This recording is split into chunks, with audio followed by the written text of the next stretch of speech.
आधी रात को पीएम मोदी ने लगाया योगी को फोन, तय हो गया पाकिस्तान का भविष्य, अब योगी स्टाइल में लिया जाएगा बदला। योगी बाबा की कसम के बाद थर-थर कांपा पाकिस्तान, शुभम की पत्नी के आंसुओं का होगा हिसाब, देश को अब योगी से बहुत बड़ी आस। भारत के समर्थन में उतरा इजराइल, पाकिस्तान में हड़कंप, 1 मई तक ऐसा क्या होने वाला है जिसे देखकर चौंक उठेगी दुनिया।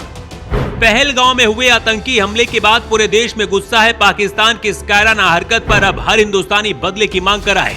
इस हमले के बाद पीएम मोदी ने पाकिस्तान पर कड़े एक्शन लिए हैं। पाकिस्तान को पूरे देश ने एकजुटता का संदेश दिया है। सर्वदलीय बैठक में सभी सरकार का साथ देने की बात कही है, तो वहीं देश के किसान भी सरकार के समर्थन में खड़े हो गए।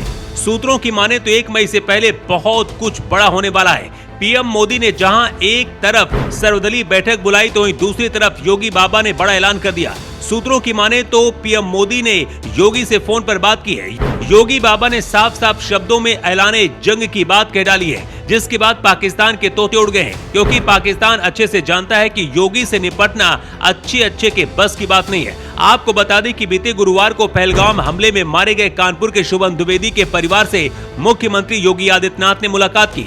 सीएम योगी खुद मृतक शुभम के घर पहुंचे और शुभम की पत्नी ऐशान्या समेत शुभम के पिता और परिजनों से मुलाकात की। इस दौरान मुख्यमंत्री योगी आदित्यनाथ ने बड़ा बयान दिया। सीएम योगी ने कहा, वहां आतंकियों ने हमारी हिंदू मां बहनों के साथ जो बर्बरता की है, उनके सामने ही उनका सिंदूर उजाड़ दिया। इसकी सजा आतंकियों को और उनके आकाओं को अवश्य मिलेगी। इसी के साथ सीएम योगी ने साफ कहा है कि आतंकियों ने धर्म पूछकर बहन बेटियों के सामने उनका सिंदूर उजाड़ा है। सीएम योगी ने कहा है कि आतंकी हमला क्रूर, भीभत्स और कायराना है। कानपुर में जब योगी पहुंचे तो शुभम की पत्नी उनसे लिपट कर फूट कर रोने लगी।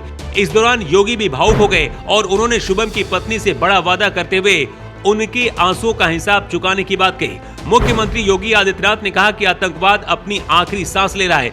जाति धर्म पूछकर निर्दोष पर्यटकों को मारा गया है, बहन बेटियों के सामने उनका सिंदूर उजाड़ा गया है। इसे कोई सभ्य समाज स्वीकार नहीं करेगा। भारत के अंदर ये कतई स्वीकार नहीं किया जाएगा। आतंकवाद के ताबूत पर आखिरी कील ठोकने की शुरुआत हो चुकी है। योगी भयंकर गुस्से में है और इसी गुस्से में योगी ने पाकिस्तान को करारा जवाब देते हुए शुभम के परिजनों से बात कही है। उन्होंने कहा है, सीसीएस की बैठक में बड़े फैसले लिए गए। आगे की रणनीति के साथ ही आतंकवाद और उग्रवाद के खात्मे की नई पहल के लिए पूरा देश आगे बढ़ा है। सीएम योगी ने कहा कि मैंने शुभम के सभी परिजनों से मुलाकात की है। उनके पिता से कल ही मेरी बात हुई है। इसी तरह की सजा आतंकियों को भी मिलेगी। योगी यही नहीं रुके। सीएम योगी ने इस दौरान आतंकवादियों को सख्त संदेश देते हुए कहा है कि इस बात का भी भरोसा दिलाते हैं कि जिस तरह से वहां आतंकवादियों ने हिंदू मां बहनों के साथ बर्बरता की है और उनके सामने ही उनका सिंदूर उजाड़ दिया, इसी तरह से आतंकवादियों और उनके आकाओं को सजा मिलेगी। हमारी पूरी सरकार पीड़ित परिवारों के साथ है। घटना के परिणाम लोग जल्द देखेंगे। सीएम योगी ने इस दौरान साफ कहा कि ये वो सरकार नहीं जो आतंकवादियों से केस वापस लेती है या उनमें ही वोट बैंक देखती है। ऐसे तत्वों को कुचल दिया जाएगा जिन लोगों ने आतंकी घटनाओं को अंजाम दिया है या इस साजिश का हिस्सा बने हैं, उनके खिलाफ कार्रवाई की जाएगी। आपको बता दें कि भारत की एकजुटता देखकर अब पाकिस्तान घबरा गया है। उसको विश्वास हो गया है कि अब उसके खात्मे का वक्त आ गया है। इस दौरान भारत को इजराइल का भी साथ मिला है। पीएम मोदी ने बेंजामिन नेतन्याहू से बातें की है और खबर है कि दोनों देशों ने अब आतंकवाद के खिलाफ लड़ने का प्रण ले लिया है।